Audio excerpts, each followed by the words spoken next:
In the remote wilderness of Alaska, where the closest neighbor lived 50 miles away and the nearest law enforcement was a world apart, Sarah Chen never imagined that her expertise in wildlife photography would thrust her into the center of an international conspiracy. What started as a simple assignment to document the migration patterns of endangered caribou would soon reveal a network of illegal activities so vast and dangerous that even speaking about it could cost her everything.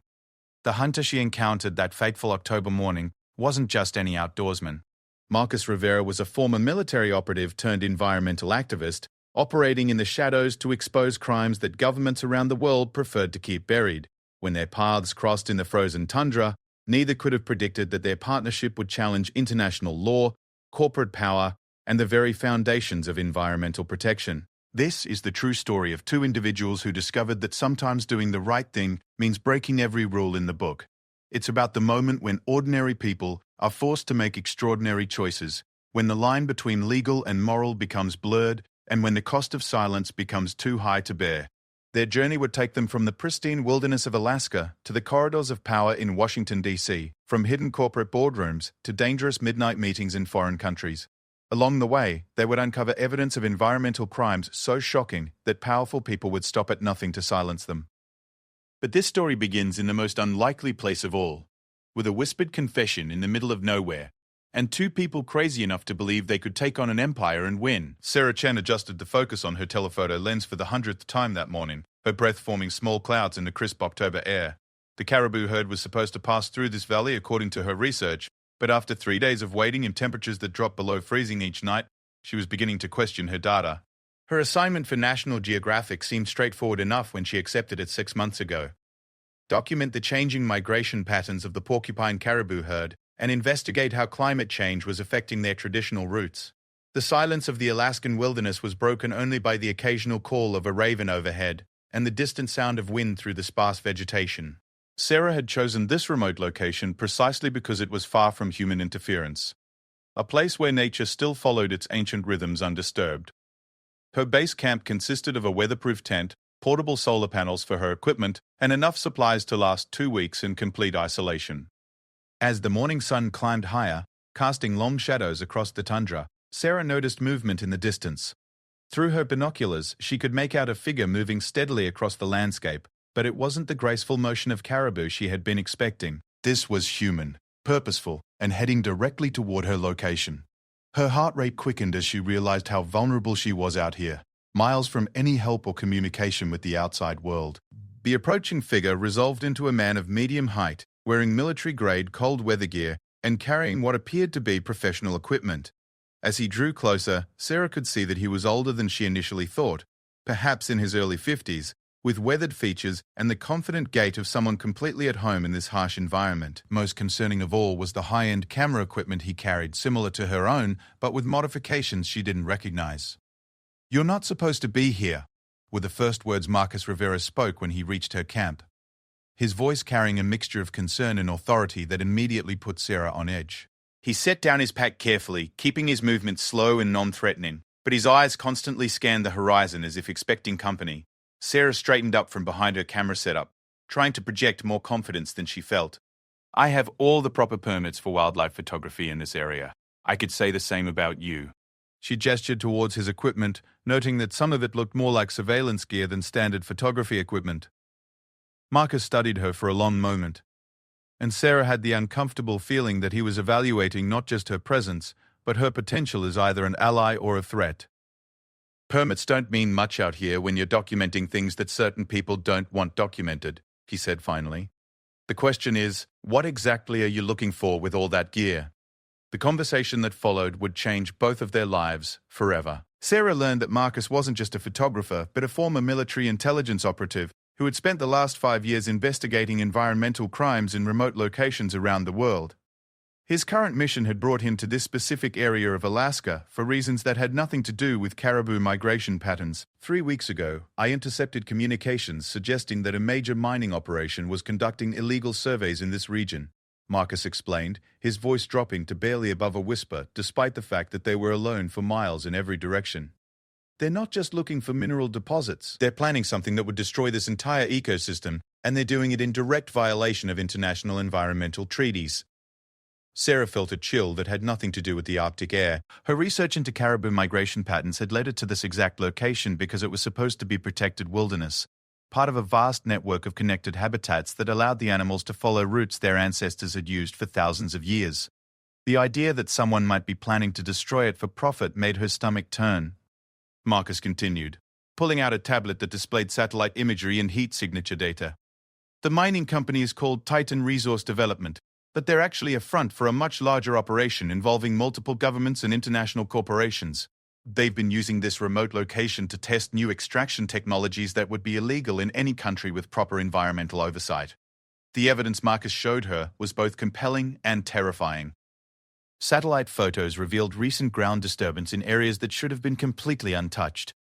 Heat signature analysis indicated the presence of heavy machinery and temporary structures that weren't visible from ground level. Most disturbing of all were the communication intercepts that suggested the operation was moving into its final phase. "Why are you telling me this?" Sarah asked, though part of her already knew the answer. She had been in the wrong place at the right time, or perhaps the right place at the wrong time, depending on how she chose to look at it. "Because I need help, and you need to understand what you've stumbled into," Marcus replied. "This isn't just about environmental destruction. The people behind this operation have killed to protect their secrets. If they find out you're here documenting their activities, even accidentally, you become a liability they'll need to eliminate." The weight of his words settled over Sarah like a heavy blanket.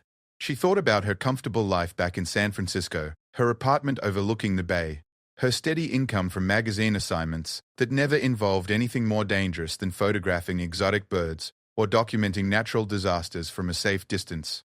This was supposed to be her biggest assignment yet, the kind of feature story that could establish her reputation as a serious photojournalist. Instead, she had apparently walked into the middle of an international conspiracy.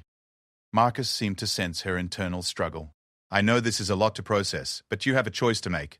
You can pack up your equipment, leave this area, and pretend this conversation never happened. File your story about caribou migration patterns and go back to your normal life. But understand that your silence makes you complicit in what happens next." "And if I choose not to be silent?" Sarah asked, though she was afraid she already knew the answer to that question too. "Then we work together to expose this operation before it's too late. But I won't lie to you about the risks. These people have unlimited resources, government connections, and no moral boundaries. They've made other journalists disappear for asking the wrong questions in the wrong places. If we do this, there's no guarantee we'll survive to tell the story." Sarah looked out across the vast expanse of wilderness that surrounded them, trying to imagine it scarred by mining operations and stripped of the life that had flourished here for millennia.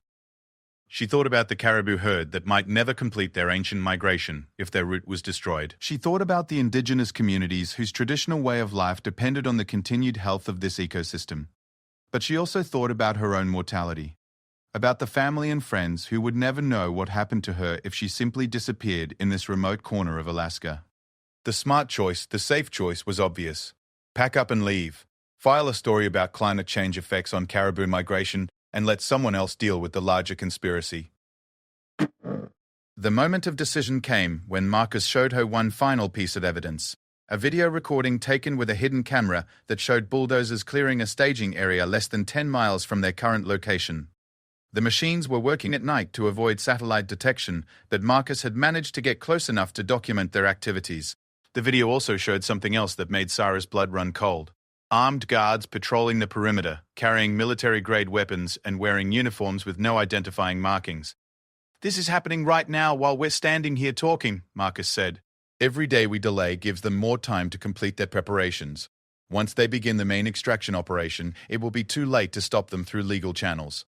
Sarah made her decision in that moment, though it would be weeks before she fully understood the implications of what she was committing to. "What do you need me to do?" The relief on Marcus's face was evident, but it was tempered by something that looked like regret. "First, we need better documentation. Your equipment is perfect for long-range photography, and your credentials as a legitimate journalist give us credibility that my background doesn't provide. But we'll need to be careful.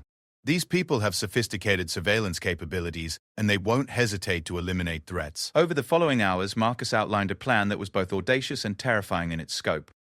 They would spend the next several days gathering photographic evidence of the illegal operation, using Sarah's wildlife photography as cover for their real activities. Marcus had contacts in environmental organizations and government agencies who could help them get the evidence to the right people, but they would need irrefutable proof of criminal activity to overcome the political and economic power of the companies involved.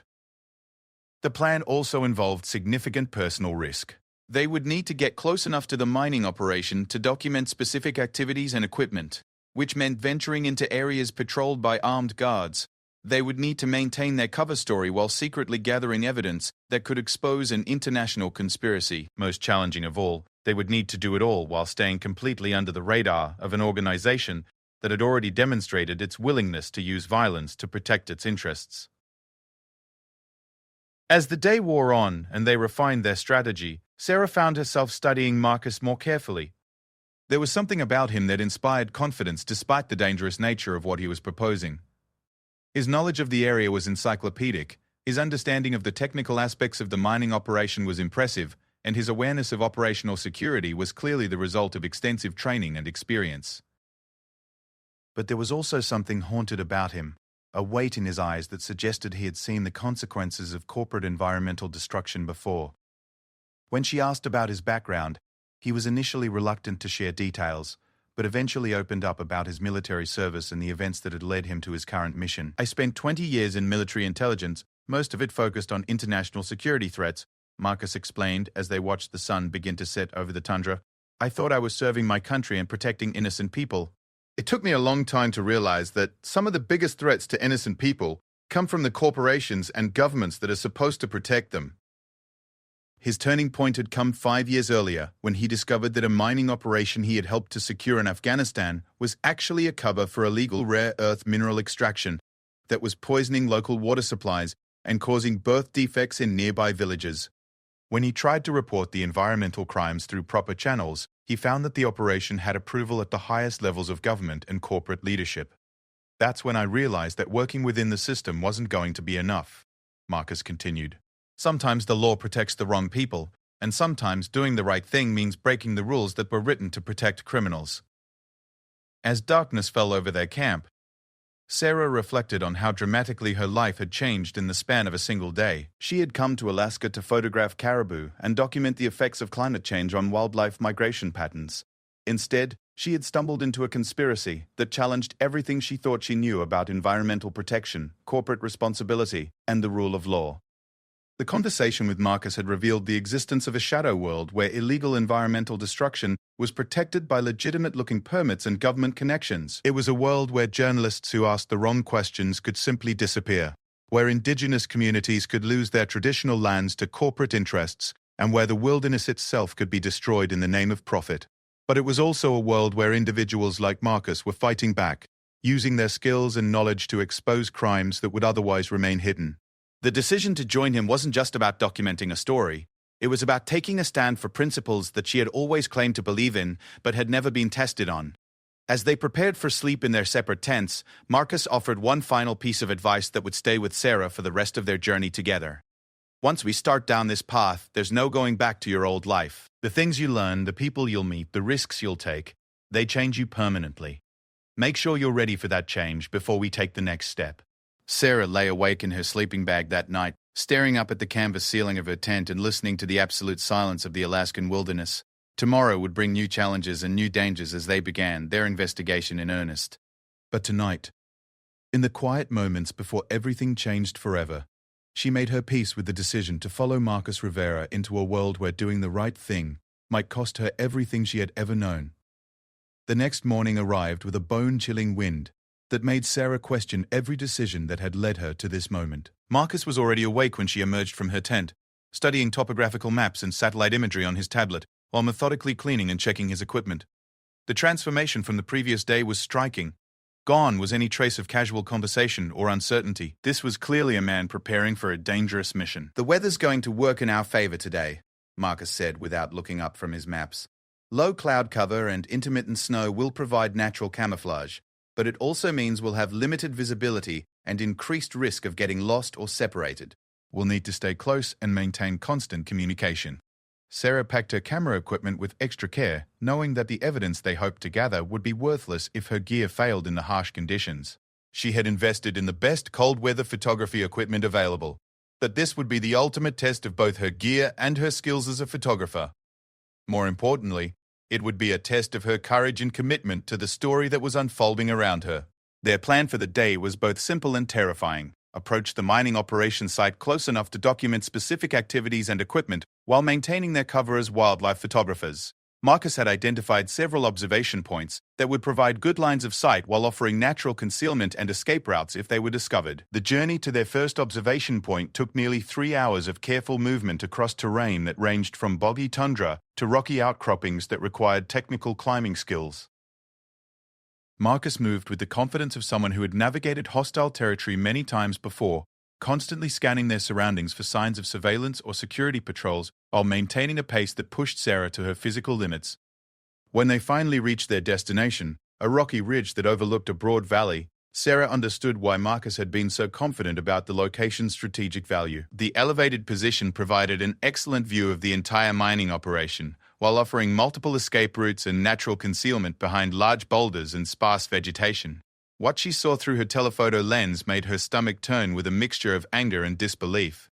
The pristine wilderness that should have stretched unbroken to the horizon was scarred by a massive industrial operation that had somehow been completely hidden from satellite surveillance and regulatory oversight. Heavy machinery worked around the clock to clear vegetation and excavate enormous quantities of earth, while temporary structures housed equipment and personnel in a complex that covered several square miles. "How is this possible?" Sarah whispered as she began photographing the scene, her camera's motor drive whirring softly as she captured frame after frame of illegal environmental destruction. This operation would require years of planning and millions of dollars in equipment and personnel. How could they hide something this massive? Marcus was using his own specialized equipment to document radio communications and electronic signatures from the operation below, the same way they hide oil spills and toxic waste dumps and illegal logging operations around the world, he replied grimly.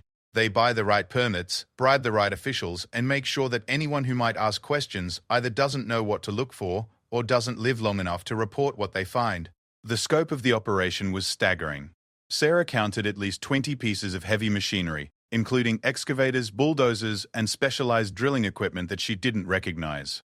Temporary roads had been constructed to allow the movement of supplies and equipment, and she could see several helicopter landing pads that would allow for rapid transportation of personnel and materials to and from the site. Most disturbing of all were the armed guards that Marcus had warned her about. Through her telephoto lens, she could clearly see uniformed personnel carrying assault rifles and wearing tactical gear as they patrolled the perimeter of the operation. These weren't ordinary security guards. They moved with the precision and awareness of military or paramilitary personnel. The guards are the key to understanding who's really behind this operation, Marcus explained as he continued monitoring electronic communications. Private security companies that operate in remote locations like this usually have contracts with major international corporations or government agencies. If we can identify the security company, we can trace the money trail back to whoever is funding this operation. Sarah zoomed in on one of the guard patrols, focusing on insignia and equipment that might provide clues about their identity and affiliation. What she discovered sent a chill down her spine that had nothing to do with the Arctic cold. The guards were wearing patches and carrying equipment that she recognized from news reports about private military contractors operating in conflict zones around the world. "Marcus, these aren't just security guards," she said, her voice barely above a whisper despite the fact that they were nearly a mile away from the nearest patrol. "These are mercenaries. The kind of people who work for governments and corporations that need plausible deniability for their activities." Marcus lowered his own equipment and looked at her with an expression that confirmed her worst fears. "That's what I was afraid of. If they're using private military contractors for security, it means this operation has the backing of people with serious political and financial power. It also means they're prepared to use lethal force to protect their investment." The implications of this discovery transformed their mission from dangerous to potentially suicidal. They weren't just investigating corporate environmental crimes, they were documenting activities protected by people who had killed to keep secrets before and wouldn't hesitate to do so again. Sarah found herself wondering if any story, no matter how important, was worth risking her life in this way. But as she continued photographing the destruction below, she thought about the caribou herd that would never complete their migration if this valley was permanently destroyed. She thought about the indigenous communities whose traditional hunting grounds were being poisoned by mining chemicals. She thought about the precedent this operation would set if it succeeded, encouraging similar projects in other protected wilderness areas around the world. Marcus seemed to sense her internal struggle. I know what you're thinking, and I won't blame you if you want to leave now. We have enough evidence to prove that illegal mining is taking place here. That might be enough to get government agencies involved and shut down the operation. But it won't be enough to identify who's responsible or prevent them from starting similar operations elsewhere, Sarah replied, surprised by her own resolve. If we're going to do this, we need to do it right.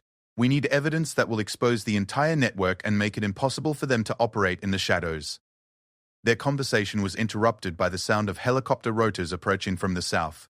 Marcus immediately began packing his equipment while scanning the sky for the aircraft's location. Time to move. Helicopter patrols mean they're either bringing in new personnel or supplies, or they suspect they're being watched. Either way, we don't want to be here when they arrive. The retreat from their observation point required all of Sarah's concentration and physical endurance. Marcus set a punishing pace across terrain that seemed designed to break ankles and test the limits of human balance and coordination. Behind them, the helicopter circled the mining operation several times before heading in their general direction, forcing them to take cover in a dry creek bed until the aircraft moved away. When they finally reached a safe location several miles from the mining site, both of them were exhausted and hypothermic despite their cold weather gear. Marcus established a temporary camp in a natural depression that provided shelter from the wind while they reviewed the evidence they had gathered and planned their next move. The photographs Sarah had taken were damning evidence of illegal environmental destruction, but Marcus was right that they needed more information to expose the full scope of the conspiracy. The electronic surveillance he had conducted revealed communications between the mining operation and what appeared to be a coordinating headquarters, but the signals were encrypted and would require specialized equipment to decode. The next phase is going to be even more dangerous, Marcus warned, as they shared a meal of military-style rations and hot tea. We need to get close enough to plant surveillance equipment that can monitor their communications and document their activities when we're not present. That means getting inside their security perimeter.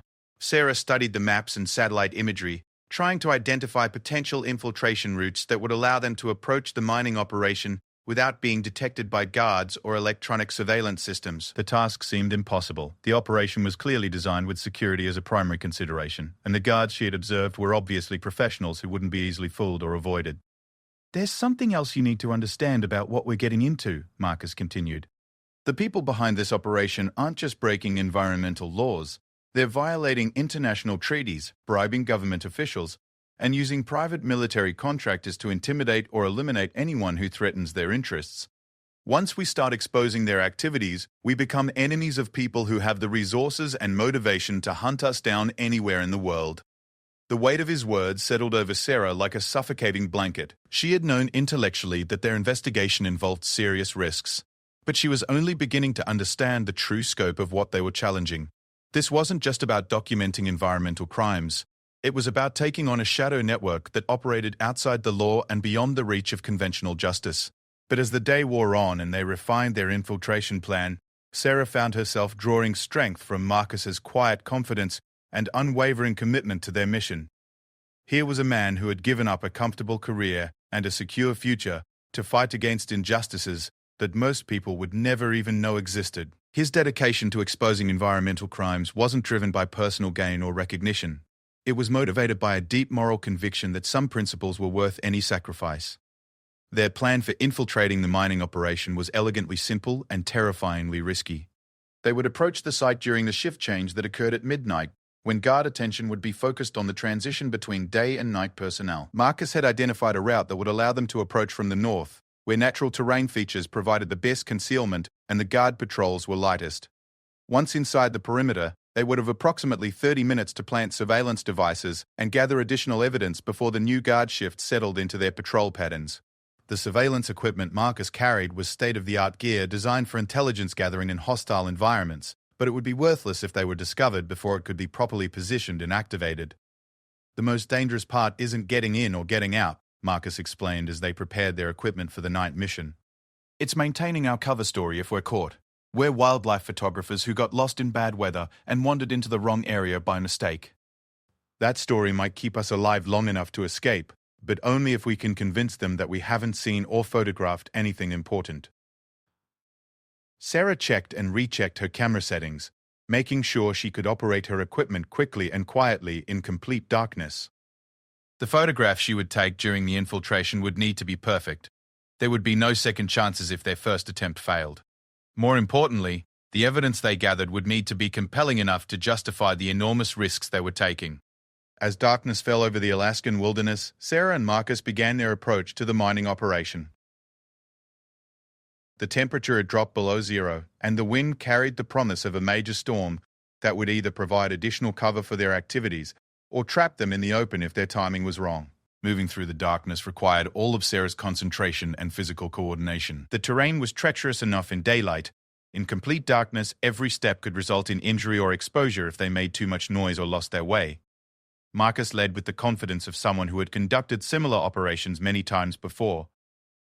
But Sarah could sense the tension in his movements that suggested even he understood the gravity of what they were attempting. When they finally reached the outer perimeter of the mining operation, the scope of the security measures became clear. Motion sensors, infrared cameras, and armed patrols created overlapping layers of protection that would have been impossible to penetrate without extensive planning and specialized equipment. Marcus had clearly done his homework. Their approach route avoided the most heavily monitored areas while taking advantage of blind spots in the electronic surveillance network. The shift change occurred precisely at midnight, providing the brief window of opportunity they needed to cross the perimeter without being detected. Sarah followed Marcus through a gap in the fence that he had pre-positioned, her heart pounding so hard she was afraid the guards might hear it even from a distance. Inside the mining operation, the scale of the environmental destruction was even more apparent than it had been from their distant observation point. Massive excavations had stripped away thousands of years of accumulated soil and vegetation, exposing the raw earth beneath in wounds that would take decades to heal, even if the operation stopped immediately. But it was the evidence of the mining operation's true purpose that made Sarah's blood run cold. This wasn't just about extracting conventional minerals or fossil fuels. The specialized equipment and processing facilities suggested that they were after something much more valuable and much more dangerous: rare earth minerals that were essential for advanced technology and military applications. Marcus moved with practiced efficiency as he planted surveillance devices in locations that would provide the best coverage of communications and activities. Sarah documented everything she could photograph safely, focusing on equipment, serial numbers, personnel uniforms, and facility layouts that would help identify the companies and individuals responsible for the operation. Their time inside the perimeter passed with agonizing slowness, every sound seeming amplified in the night air, every shadow potentially concealing a guard patrol that could end their mission and their lives. When Marcus finally signaled that it was time to leave, Sarah felt a mixture of relief and accomplishment that they had completed their objectives without being detected. The withdrawal from the mining operation required the same careful attention to stealth and timing that had gotten them inside, but Sarah found that her confidence had grown during their infiltration. She was beginning to understand how Marcus approached these dangerous situations with such apparent calm. Thorough preparation and careful execution could overcome even overwhelming odds if you were willing to accept the risks. When they finally reached the safety of their temporary camp, several miles from the mining site, both of them were exhausted but exhilarated by their success. The evidence they had gathered during the infiltration was more damning than anything they had hoped to find, and the surveillance devices Marcus had planted would provide ongoing intelligence about the operation's activities and personnel.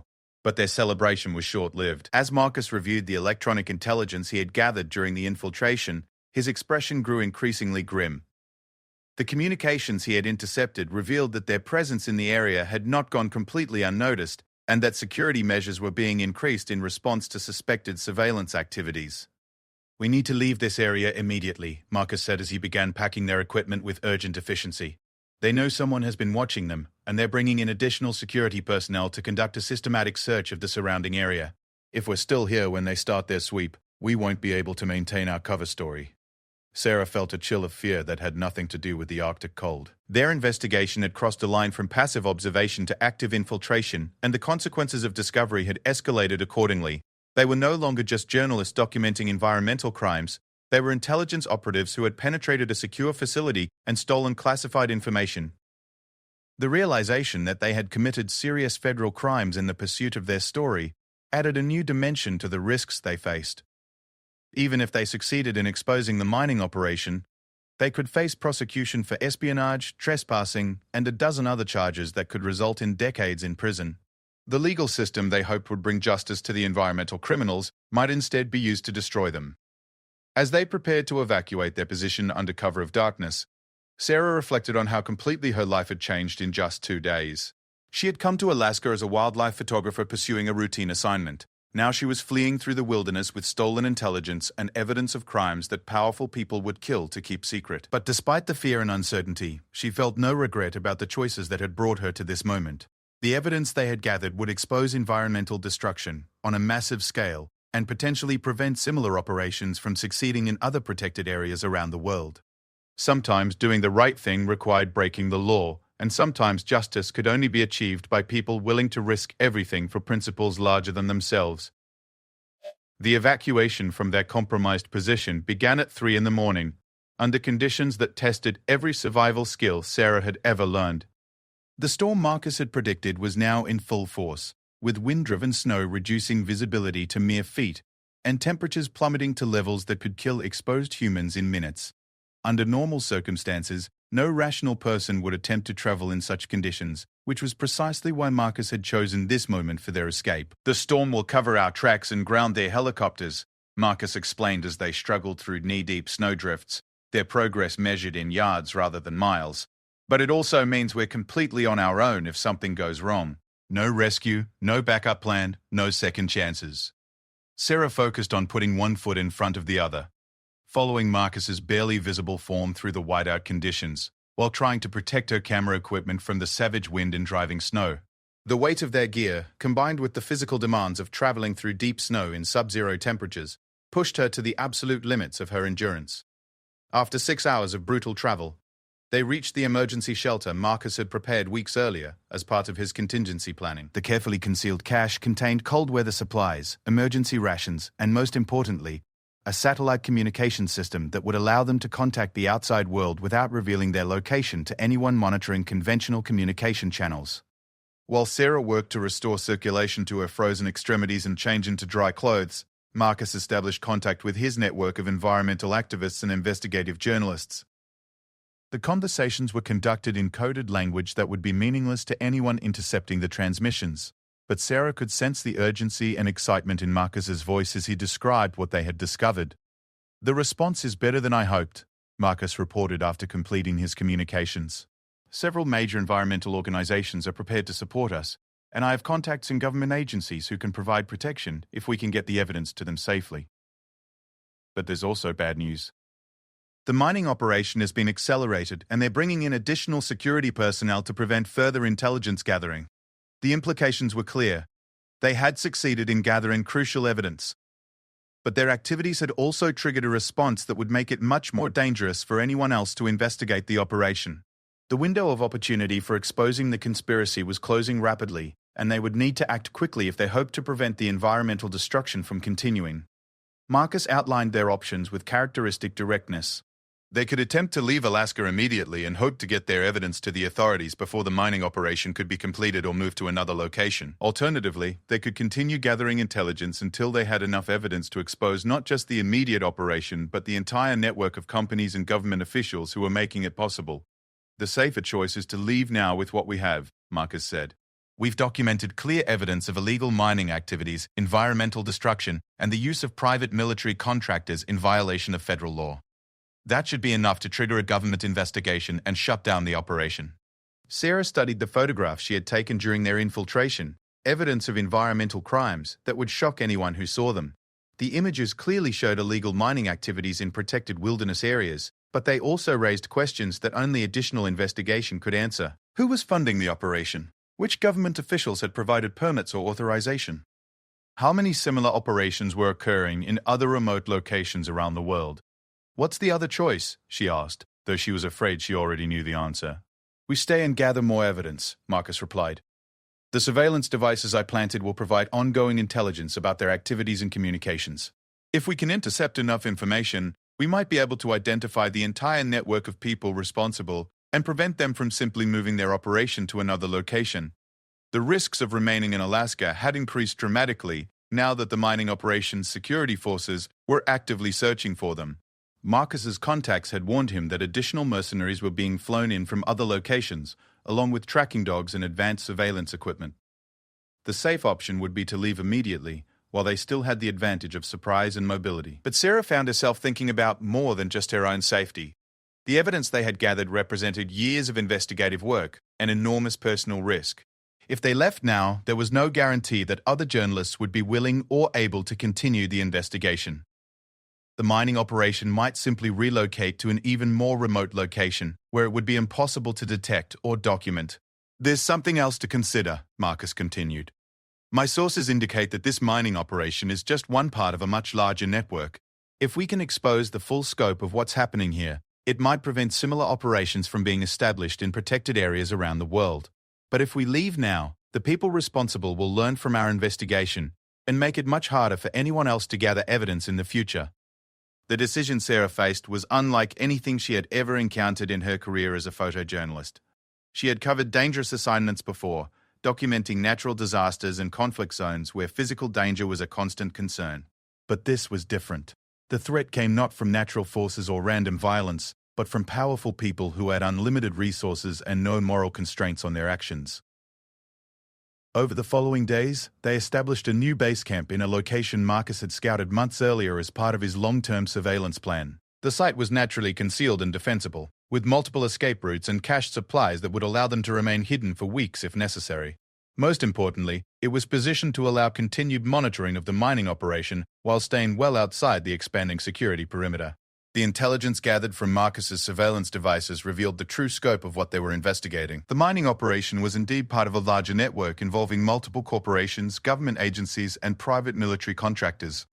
The rare earth minerals being extracted were destined for military applications that would give certain nations significant strategic advantages over their competitors. More disturbing still were the communications that revealed the existence of similar operations in other protected areas around the world. Environmental destruction on a massive scale was being conducted in secret, protected by networks of corruption that reached into the highest levels of government and corporate leadership. The operation in Alaska was just one node in a global conspiracy that was destroying wilderness areas while enriching a small group of incredibly powerful people. This is bigger than anything I imagined when I started investigating, Marcus admitted as they reviewed the latest intelligence. We're not just looking at corporate environmental crimes anymore. This is systematic destruction of protected ecosystems on a global scale, conducted with the approval and protection of government officials who are supposed to be preventing exactly this kind of activity. Sarah's photographs and Marcus's intelligence gathering had documented criminal activity that could result in prosecutions and prison sentences for dozens of powerful people. But they had also made themselves targets of people who had demonstrated their willingness to use violence to protect their interests. Every day they remained in Alaska increased the risk that they would be discovered and eliminated before they could share their evidence with the world. The breakthrough came during their second week at the new camp, when Marcus intercepted communications that revealed the location and timing of a high-level meeting between the mining operations leadership and government officials who were providing political protection. The meeting would bring together many of the key figures in the conspiracy at a single location, providing an unprecedented opportunity to document the network's leadership and decision-making process. This could be exactly what we need to expose the entire operation, Marcus said as he studied the intercepted communications. But getting close enough to document the meeting will be the most dangerous thing we've attempted so far. They'll have maximum security, and if we're caught, there won't be any plausible cover story that will save us. The meeting was scheduled to take place at a remote hunting lodge approximately 50 miles from their current location. The facility was normally used by wealthy hunters pursuing big game in Alaska's wilderness, but it had been temporarily taken over by the mining operation for their clandestine conference. Security would include not only the private military contractors Sarah and Marcus had already encountered, but also additional personnel brought in specifically to protect the high-value targets attending the meeting. Despite the enormous risks, both of them recognized that this might be their only opportunity to gather evidence that would expose the full scope of the conspiracy. The meeting would bring together people who normally operated in complete secrecy, protected by layers of corporate and government bureaucracy that made them effectively untouchable through conventional legal channels. The plan they developed was audacious in its simplicity and terrifying in its execution requirements. They would approach the hunting lodge during the meeting itself, when all attention would be focused inward on the conference, rather than outward on perimeter security. Using long-range photography and electronic surveillance equipment, they would document the attendees and attempt to intercept enough communications to identify the key decision-makers and their roles in the conspiracy. If this works, we'll have everything we need to expose the entire network, Marcus said as they prepared for what both of them understood might be their final mission. But if it doesn't work, if we're discovered or captured, the evidence we've already gathered will die with us. That's why I'm giving you one last chance to leave. You can take the evidence we have and get it to my contacts while I attempt the surveillance mission alone." Sarah considered his offer seriously, knowing that it represented her last opportunity to escape with her life and her freedom intact. The evidence they had already gathered would be enough to end her career as a wildlife photographer and establish her reputation as a serious investigative journalist. She could return to her comfortable life in San Francisco, knowing that she had contributed to exposing environmental crimes of global significance. But she also knew that Marcus would never succeed in documenting the meeting alone. The technical requirements of long-range photography and electronic surveillance demanded at least two people working in coordination, and his military training, while extensive, did not include the specialized skills needed for professional photojournalism under extreme conditions. "I've come this far, and I'm not leaving now," Sarah said, surprised by her own certainty. "Besides, you need someone to tell your story if things go wrong. And you need someone with the right equipment and skills to document what happens at that meeting." The journey to the hunting lodge required 2 days of careful movement through terrain that was increasingly dominated by mining operation security patrols. Marcus's knowledge of the area and his ability to predict patrol patterns allowed them to avoid detection, but Sarah could sense that their luck was running out. The security forces were obviously professionals who would eventually detect any surveillance activity in their area of operations. When they finally reached their observation position overlooking the hunting lodge, Sarah was struck by how normal the facility appeared from the outside. It looked like exactly what it was supposed to be: an expensive hunting retreat for wealthy sportsmen pursuing Alaska's legendary big game. Only the unusual level of security, including armed guards and electronic surveillance equipment, suggested that anything unusual was taking place inside. The meeting began precisely at noon, and over the following hours, Sarah documented the arrival of individuals whose presence confirmed the scope of the conspiracy they had been investigating. Corporate executives from major mining and defense companies, government officials from multiple agencies, and foreign nationals who appeared to represent international interests all converged on the remote lodge for their clandestine conference. Marcus's electronic surveillance equipment intercepted communications that revealed the true purpose of the meeting, finalizing plans for a massive expansion of illegal mining operations throughout Alaska's protected wilderness areas. The rare earth minerals being extracted would be used to manufacture advanced military technologies that would fundamentally shift the balance of power between major nations. Even more disturbing were the discussions about eliminating the security threats posed by environmental activists and investigative journalists who might expose their activities. Sarah felt a chill of recognition as she realized that she and Marcus were specifically mentioned as targets who needed to be neutralized before they could share their evidence with the outside world. "They know we're here," Marcus whispered as he continued monitoring communications. "Not our exact location, but they know we're in the area and they're planning to kill us." The revelation that their lives were now in immediate danger added urgency to their documentation efforts, but it also raised the question of whether they would survive to share the evidence they were gathering. The hunting lodge was surrounded by armed professionals who had been given orders to shoot anyone they found conducting surveillance activities. But as the meeting continued, Sarah and Marcus gathered evidence that exceeded their most optimistic expectations. The photographs Sarah took clearly showed the faces and interactions of key figures in the conspiracy, while Marcus's electronic surveillance captured conversations that would be devastating in any legal proceeding. They had documented not just the existence of the conspiracy, but its leadership, its methods, and its plans for future activities. The meeting concluded as darkness fell, and Sarah and Marcus began their withdrawal from the hunting lodge, with evidence that could destroy the careers and freedom of some of the most powerful people in the world. But their escape was complicated by the increased security patrols that had been deployed specifically to prevent exactly the kind of surveillance they had just conducted. The pursuit that followed was unlike anything Sarah had ever experienced. Professional trackers with dogs and thermal imaging equipment followed their trail through the wilderness while helicopters circled overhead despite the challenging weather conditions. Marcus's military training and knowledge of the terrain kept them ahead of their pursuers, but both of them understood that it was only a matter of time before they were cornered. The breakthrough came when Marcus established contact with his network of allies and arranged for an emergency extraction that would get them out of Alaska before they could be captured or killed. The plan required them to reach a remote airstrip where a charter aircraft would be waiting to transport them to safety, but the journey would take them through territory controlled by the mining operations security forces. The race to reach the extraction point became a test of endurance, navigation skills, and sheer determination that pushed both of them beyond their physical and psychological limits. They traveled through blizzard conditions that grounded the helicopters searching for them, but also made their own movement dangerous and exhausting. When they finally reached the airstrip and saw the aircraft waiting for them, Sarah felt a mixture of relief and disbelief, that they had actually survived their investigation. The evidence they carried would expose environmental crimes on a scale that few people could imagine, but it had cost them everything they had previously thought of as normal life. The aircraft lifted off just as the first security vehicles appeared at the edge of the airstrip, marking the end of their time in Alaska, but the beginning of a new phase of their investigation. Getting the evidence to safety was only the first step in a process that would require them to navigate legal systems, government agencies, and media organizations that might themselves be compromised by the very conspiracy they were trying to expose.